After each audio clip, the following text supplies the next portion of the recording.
Salut, dans cette vidéo, nous allons apprendre à créer des formulaires avec Angular. Nous allons voir comment bien utiliser les Reactive Forms et la différence qu'il y a avec les Template Driven Forms. Cette vidéo, elle est parfaite pour toi si tu débutes en Angular, mais aussi à la fois si tu es déjà développeur Angular et que tu veux juste une bonne piqûre de rappel et que tu veux vraiment comprendre comment fonctionnent les formulaires et avoir une bonne vision d'ensemble. Il faut savoir qu'il y a deux approches pour faire des formulaires avec Angular, les Reactive Forms et les Template Driven Forms. Et il faut savoir que peu importe laquelle tu choisis, les deux fournissent exactement les mêmes fonctionnalités. C'est juste leur implémentation qui va être différente. Mais il faut savoir que les Reactive Forms, eux, ils sont adaptés à la fois aux formulaires simples et très complexes, alors que les Template Driven Forms, ils vont vraiment être adaptés à des formulaires très basiques, et dès que tu vas falloir faire des choses complexes avec beaucoup de fonctionnalités, ça va vraiment être le bordel. Dans la documentation officielle de Angular, ils recommandent les Reactive Forms, et moi je te recommande aussi la même chose, utilise les Reactive Forms dans tes projets en entreprise et personnel. Mais tu n'es pas obligé de me croire sur parole. Dans cette vidéo, tu vas pouvoir te faire ton propre avis parce que je vais te présenter d'abord les fonctionnalités avec les Reactive Forms et tu vas voir qu'à la fin de la vidéo, je vais te présenter en fait l'équivalent mais avec les Template Driven Forms. Et bon, je t'influence, mais tu vas voir qu'avec les Template Driven Forms, c'est beaucoup plus verbeux et complexe d'utiliser ces fonctionnalités. Allez, c'est parti. Cette vidéo, elle va être assez intense et donc je t'ai préparé un repository GitHub avec tous les exemples que je te montre. Et à chaque fois aussi dans le repo, tu vas pouvoir retrouver l'exemple en mode Reactive Form et en mode Template Driven Form. Donc voilà, vidéo assez intense, c'est parti. Tout d'abord, il faut savoir que les formulaires Angular se basent sur des éléments HTML classiques. En HTML, un formulaire standard, il est englobé par une balise form. À l'intérieur de ce form, tu auras des champs définis par les balises input, textarea ou select. Ton formulaire, il va aussi contenir un bouton de type submit qui va être responsable de soumettre le formulaire. Donc notre objectif, c'est d'utiliser les outils fournis par Angular pour manipuler et accéder aux valeurs de notre formulaire. Et pour info, dans cette vidéo, je vais utiliser des classes CSS comme FormLabel ou FormControl. C'est juste pour styliser mes formulaires, ça n'impacte pas le fonctionnement. Nous allons développer notre premier Reactive Form. Pour utiliser les Reactive Forms, nous devons d'abord importer dans notre standalone component ou dans nos modules, le module Reactive Form Module. Lorsqu'on utilise des formulaires avec Angular, nous allons retrouver des form groups et des form control. Avec les Reactive Forms, un formulaire va correspondre à un form group. Donc ici, je vais créer mon form group en attribut en faisant new form group et en passant ici en paramètre des form control. Un form control, maintenant, ça va correspondre à un champ de notre formulaire. Par exemple, ici, j'ai le champ first name qui est de type string, last name qui est de type string et h qui est de type number. Donc je vais rajouter 3 form control à l'intérieur de mon form group. Les form control, ils prennent en premier paramètre la valeur par défaut. Et c'est en lui donnant par exemple ici un string vide que TypeScript comprend que mon form control est de type string. En lui donnant un type number, il comprend que c'est de type number. Ensuite, quand l'utilisateur va soumettre le formulaire, on va faire en sorte d'appeler une fonction qui va afficher dans la console la valeur du formulaire. Pour ça, on ajoute une méthode avec un console log. Et pour accéder à la valeur de notre form group, il suffit de faire formGroup.value. Côté HTML, la première étape, c'est d'accrocher notre form group à notre balise form.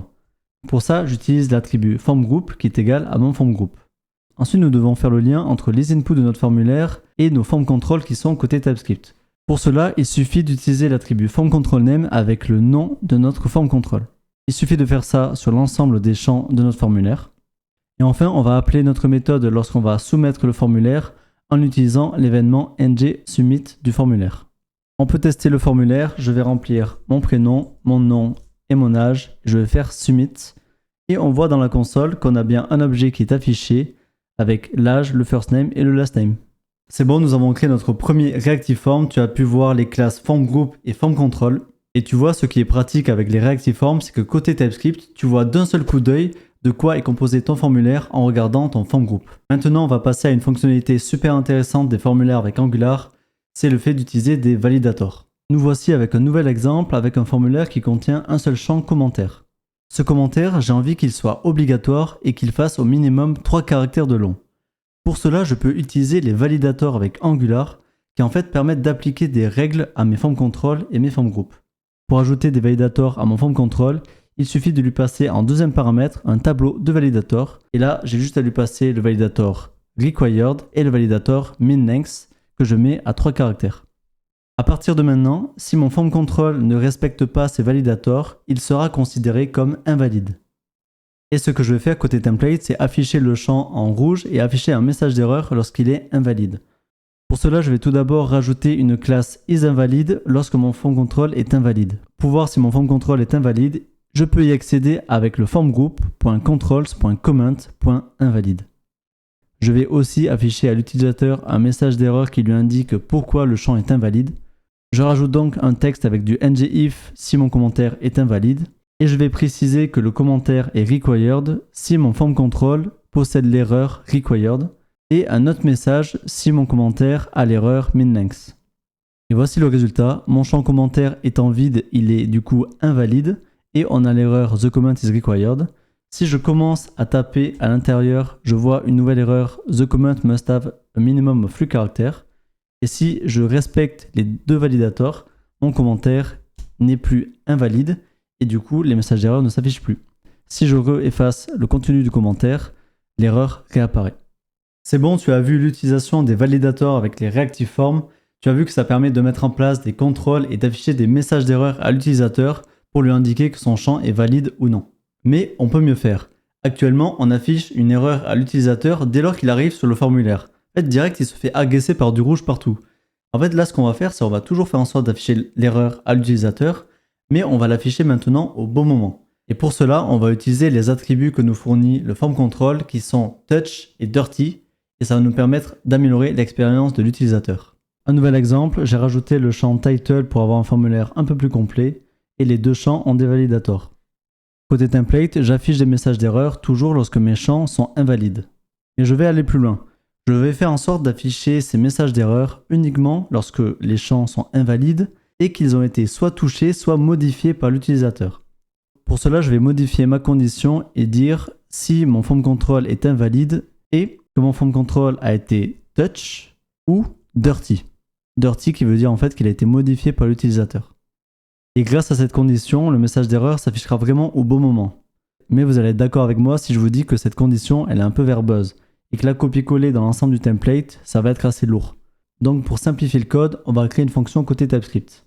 Côté TypeScript, j'ajoute la fonction isInvalid and touch or dirty qui va prendre un FormControl et qui renvoie true si le champ est invalide et touch ou dirty.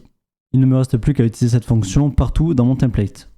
Il y a cependant encore un cas à traiter, c'est lorsque l'utilisateur clique directement sur le bouton Submit sans même toucher les autres champs du formulaire.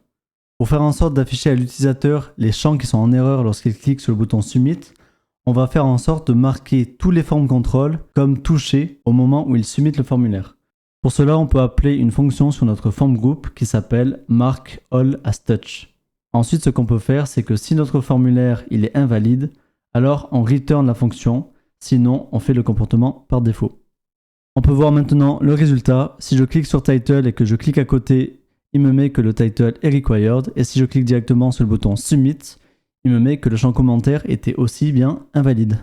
C'est bon, tu as vu comment utiliser les validators avec les attributs Touch et Dirty pour afficher à l'utilisateur un message d'erreur vraiment au bon moment.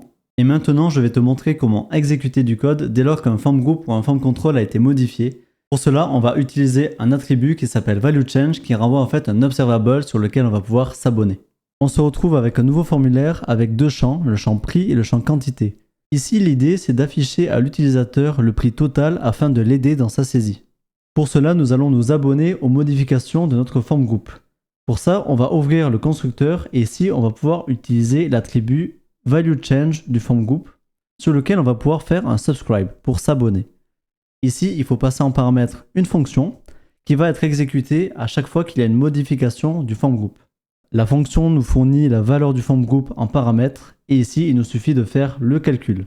Donc là, je prends mon total price qui est égal au price fois la quantité. Ici, je dois mettre un point d'exclamation en TypeScript parce que cette valeur peut être théoriquement nulle ou undefined. Et plus tard dans la vidéo, je vais vous expliquer comment gérer les valeurs nulles et undefined, donc restez bien jusqu'au bout. Et maintenant, l'utilisateur peut saisir un prix et une quantité et automatiquement le prix total est recalculé. C'est bon, tu as vu l'attribut ValueChange qui renvoie un observable. Vu que c'est un observable, tu peux utiliser toutes les fonctionnalités de RxJS dessus, donc tu peux vraiment implémenter beaucoup de fonctionnalités différentes. Et dernier point avant de finir avec les reactive forms, je vais te parler du typage des valeurs de ton formulaire et de tes FormControl. C'est vachement important parce que tu vas voir que des fois tu vas avoir des valeurs nulles ou undefined et c'est vachement intéressant et important de comprendre à quel moment tu les as et comment régler le problème. Cette étape-là, elle est très intéressante que tu sois débutant, intermédiaire ou avancé avec Angular, donc je te conseille de la regarder jusqu'au bout. Nous allons maintenant analyser le typage des valeurs retournées par les form group et les form control, parce que tu vas voir, il peut y avoir des surprises. Je vais te montrer un premier exemple, parce qu'il faut savoir que par défaut, un form control est nullable. Ici, tu vois, j'ai créé un form control avec la value John, et si j'affiche firstName.value, la valeur sera John, mais le type sera string ou nul. En effet, si je passe la souris dessus, tu vas voir que mon IDE me dit bien que c'est string ou nul. Ça va être problématique parce que si moi, dans mon code, je prévois d'exécuter une méthode spécifique pour les strings sur l'objet value, ici, je vais avoir une erreur. Par exemple, ici, si je veux faire un point substring dessus, j'ai une erreur qui me dit que firstName.value est potentiellement nul. Du coup, je vais devoir bien vérifier le type de ma valeur avant de l'utiliser, ou alors je vais devoir mettre un point d'interrogation comme ceci. Tu peux vérifier que ton form control il est bien nullable en faisant un reset dessus. Tu vas voir qu'après un reset, ta valeur ici, elle sera nulle. Je ne sais pas ce que tu en penses, mais le fait d'avoir des form control qui sont par défaut nullable, même si cela dépend de notre besoin, c'est quand même dommage car la majorité du temps, nous les développeurs, on ne conçoit pas des formulaires qui se basent sur des valeurs nulles. Heureusement, j'ai un deuxième exemple qui te montre que l'on peut créer des form control qui sont non nullable. Pour cela, il suffit de passer en paramètre de ton form control l'attribut non nullable.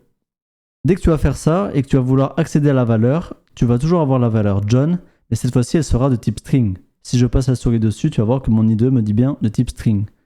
Ça fait que je vais pouvoir exécuter directement ma méthode substring mais sur mon string en étant sûr qu'il n'y aura pas d'erreur. Et tu peux aussi vérifier que ton form control il est non nullable en faisant un reset dessus et tu verras que la valeur après un reset, ici c'est un string qui est vide. Mon troisième exemple, il va te montrer que lorsque tu fais formGroup.value, ça va te retourner undefined pour les form control qui sont désactivés. En effet, ici j'ai un formGroup qui a deux champs, firstName et lastName. Avec Angular, tu peux désactiver des champs. Ici, je peux faire firstName.disable. Une fois qu'il est désactivé ce champ, quand tu vas vouloir accéder à formGroup.value, voici le résultat que tu vas avoir. Tu vas avoir ton firstName qui sera undefined. En effet, au niveau des typages, voici à quoi ça ressemble. Tu as le firstName qui est de type string ou undefined, et même ton lastName qui est de type string ou undefined. Pourquoi tes champs sont potentiellement undefined? À cause de cette règle qui te dit que quand tu fais un formGroup.value, un form control qui est disable, il te renvoie undefined. Encore une fois, cela dépend de notre besoin, mais la majorité du temps, les développeurs, nous, on se moque qu'un champ soit désactivé ou non lorsqu'on récupère les données du formulaire. On ne veut pas avoir des données undefined, on veut tout récupérer. Heureusement, il y a une solution. Au lieu d'utiliser directement ton .value, tu vas pouvoir utiliser .getRowValue sur ton form control. Et voici le résultat que tu vas avoir. Tu vas retrouver la valeur de ton firstName qui sera bien John. Et au niveau du typage, tu auras un typage qui est beaucoup plus simple avec uniquement le type string pour les deux champs. Et tu vois, avec le combo non-nullable et getRowValue, ça te permet de vraiment manipuler des valeurs qui sont pertinentes. Qu'est-ce que tu en penses? Ça mérite un like sur la vidéo, non? Ok, tu as vu comment utiliser les reactive forms avec les validators, tu as vu comment accéder au state des form control avec l'attribut invalide, touch ou dirty. Tu as aussi vu comment utiliser le value change. Tu as aussi vu ensuite comment gérer en fait les valeurs undefined et nulles. Et maintenant, pour terminer, je vais te montrer la différence qu'il y a entre les reactive forms que l'on a développées et leur version en template driven form. Et je vais te montrer en fait comment on implémente les fonctionnalités de validator, d'invalide, touch, dirty et de value change en utilisant les template driven form. Ok, maintenant je vais d'abord te montrer l'exemple le plus simple de template driven form pour que tu comprennes le fonctionnement. Tout d'abord, pour les utiliser, tu dois importer le form module. Ensuite, tu vas devoir lier à chaque input de ton formulaire une variable côté TypeScript. Donc ici, j'ai un champ firstName, lastName et age. Du coup, côté TypeScript, je vais rajouter les trois attributs firstName, lastName et age. Ensuite, pour lier l'input à la variable, tu as besoin d'utiliser l'attribut ngModel. Ici, les crochets et les parenthèses permettent que lorsque tu modifies la variable côté TypeScript de firstName, ça va mettre à jour ton input et inversement. En plus de ngModel, tu as besoin de renseigner le name. Il faut savoir qu'en faisant ça, tu vas pas simplement lier ta variable firstName à ton input, il va aussi y avoir un objet formControl de générer. On va voir comment l'utiliser juste après. Et donc pour mon formulaire, il me reste juste à ajouter le ngModel à tous mes autres champs. Je peux rajouter aussi le ngSubmit qui est toujours disponible.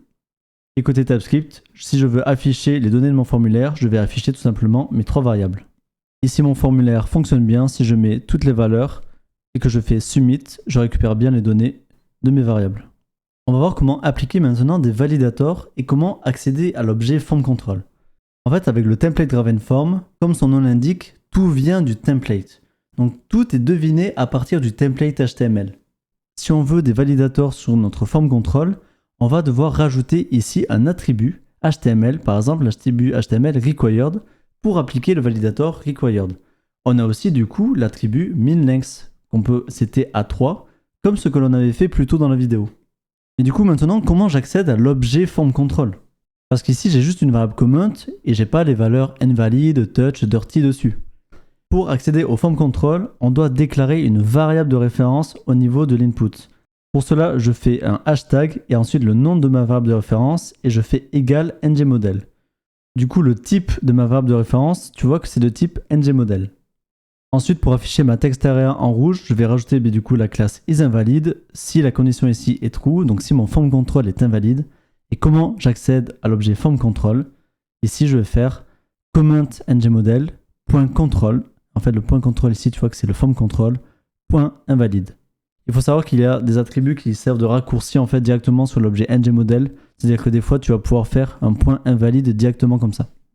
Et voici ce que ça donne avec le reste du code qui affiche les messages d'erreur à l'utilisateur. Tu vois qu'ici, on utilise point control, point asError aussi. Et tu peux voir que ça fonctionne. Ok, maintenant, on reprend le troisième formulaire que l'on avait vu, mais maintenant avec les template driven form.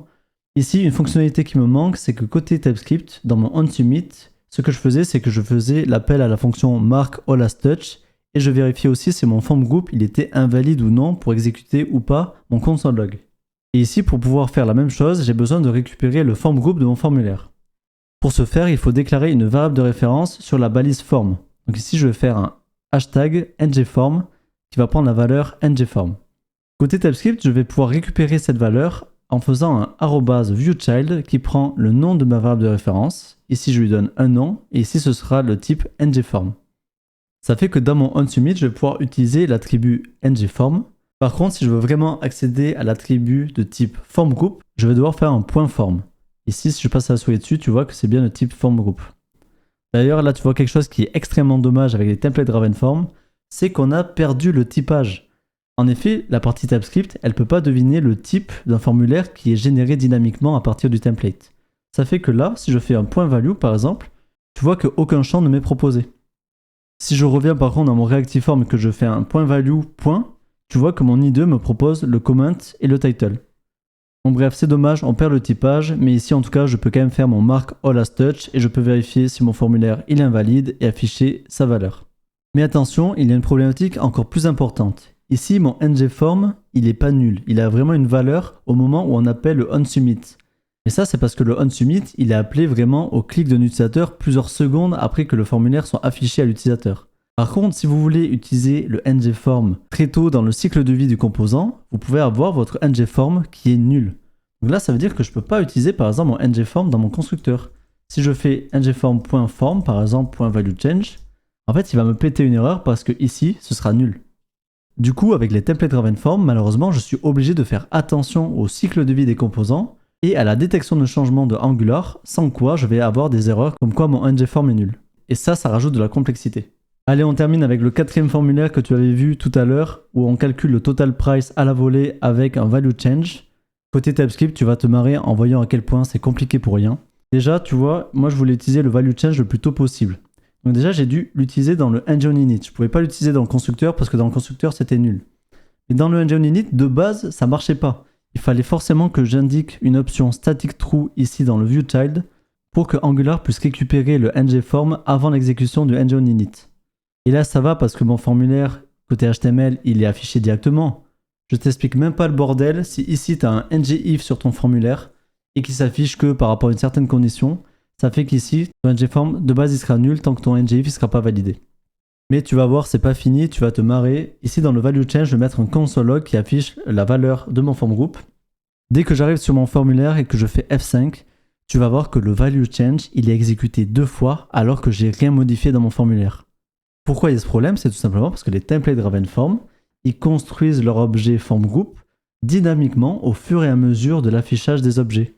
Ça fait que là, en fait, le form group, au début, il est vide. Hop, il voit un input price qui est affiché. Bah tiens, il crée le form control. Hop, ça fait proc le value change. Oh, il envoie un deuxième. Tiens, ça crée un autre form control. Ça fait proc le value change.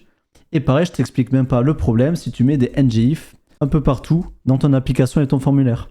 Tu vois, clairement, les templates Driven Form, tu peux te faire les mêmes fonctionnalités qu'avec les Reactive Form, sauf que c'est le bordel. C'est bon, tu as vu la différence entre les Reactive Form et les templates Driven Form.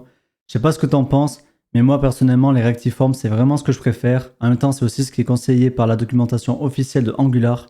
En effet, avec les Reactive Form, tu vois d'un seul coup d'œil tout ton formulaire, tous les validateurs qui sont appliqués, etc.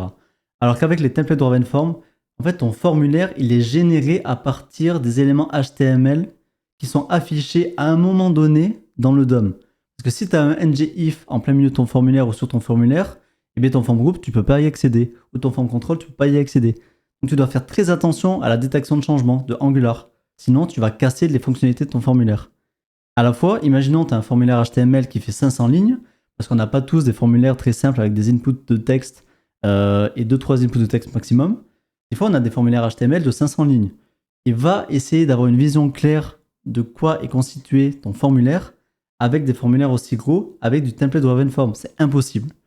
Donc voilà, moi je te conseille, même pour les petits formulaires, tu n'as pas besoin du template driven form. Utilise directement les reactive form. Tu vois que c'est plus simple, c'est moins verbeux et ça marche pour tous les cas.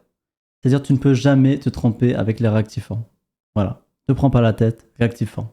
Allez, du coup, en description, je te mets le lien de l'article correspondant à cette vidéo sur mon blog gaetanrosies.com. Je te mets le lien de mon repository GitHub avec tous les formulaires que je t'ai montrés en version Reactive Form et en version Template Driven Form. Si tu as apprécié la vidéo, je t'invite à mettre un like et donne-moi ton avis en commentaire sur ce que tu préfères entre les Reactive Form et les Template Driven Form. Et surtout, abonne-toi parce que je vais continuer à poster des vidéos sur Angular et aussi sur les formulaires avec Angular. Enfin, pour terminer, si tu en as marre des ng modules dans tes applications Angular parce que ça complexifie trop ton code, je t'invite à aller voir la vidéo sur les standalone components tout de suite.